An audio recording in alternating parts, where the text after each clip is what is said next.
আমি দাসপুর থানার অন্তর্গত গোমকুটা গ্রাম থেকে বলছি। আজ সকালে আমাদের সোলাডোবা খাল থেকে একটি গোসাপ দেখা যায়। গোসাপটি কিছু লোক দুটো ব্যক্তি ধরার জন্য এসেছিল, কিন্তু আমরা গ্রামবাসী অনেকে বারণ করার জন্য সেটি আপাতত চাপে পড়ে ছেড়ে দিয়েছে। একটু বন্য প্রাণী, এটা অ্যাকচুয়ালি ধরে নিয়ে যাওয়া বা খাওয়ার কোনো দরকারই নেই। আরও তো খাওয়ার জন্য অনেক কিছু আছে, সেগুলো খেতে পারতো। বাট মাছ, মাংস, ডিম সবই রয়েছে, সে খেতে পারতো। কিন্তু আগেকার মানুষদের মতো ধরে এগুলোকে খাওয়া উচিত নয়, সেই জন্য আমরা বারণ করেছিলাম। বারণ করার জন্য চাপে পড়ে সব ছেড়ে দিয়ে চলে গেছে। বলেছিলাম যে স্থানীয় সংবাদ বা পুলিশকে খবর দেবো, সেই কারণেও ছেড়ে দিয়েছে। তো আমি সন্দীপ বলছি, গোমকুড়া গ্রাম থেকে। আচ্ছা, ওটা কটা নাগাদ এসেছিল ওরা ধরতে? ওরা এসেছিল ওই 9:30 এরকম ভাবে। আর ওটা গোসাপটার সাইজটা কিরকম? গোসাপটা হ্যাঁ প্রায় 6-7 ফুট হবে, অনেকটাই বড়। ও আচ্ছা, গাগরোল। হ্যাঁ হ্যাঁ, বাংরোল বাংরোল। তো ওরা কি প্রাণীটাকে কি বেঁধে ফেলেছিল?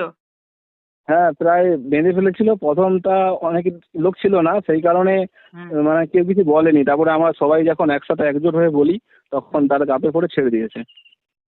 ছেড়ে দিয়ে তারা চলে গেছে? হ্যাঁ, ছেড়ে দিয়ে চলে গেছে। বলছি তোমরা যখন ভিডিও করে বলছো যে স্থানীয় সংবাদে ছাড়বে বা পুলিশকে খবর দেবে, সেই কারণে বলার পরে ওরা ছেড়ে দিয়েছে। করা উচিত নয়, এটা তো কত আমাদের ভিডিও আছে যে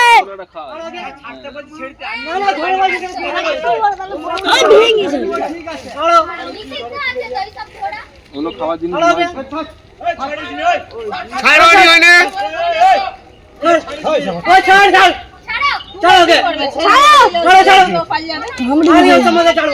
ভিডিও হচ্ছে কিন্তু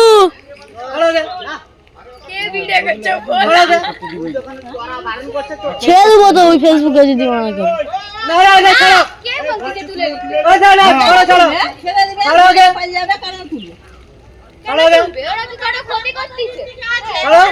বহুদিন আছে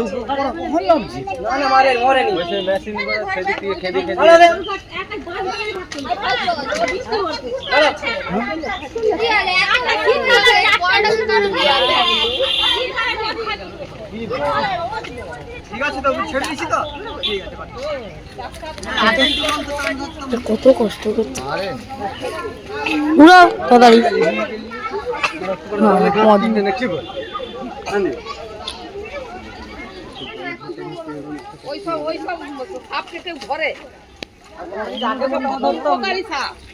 আগে বলার মতো সেরকম কেউ লোক ছিল না, এখন আওয়াজ পেয়ে সবাই এসছে।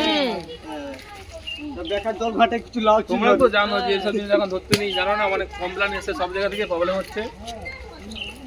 তোমাদের তো খাওয়া তো আরো অন্য জিনিস আছে, এইসব কেন খাচ্ছ বেকার বেকার? মুরগি মাংস খাও।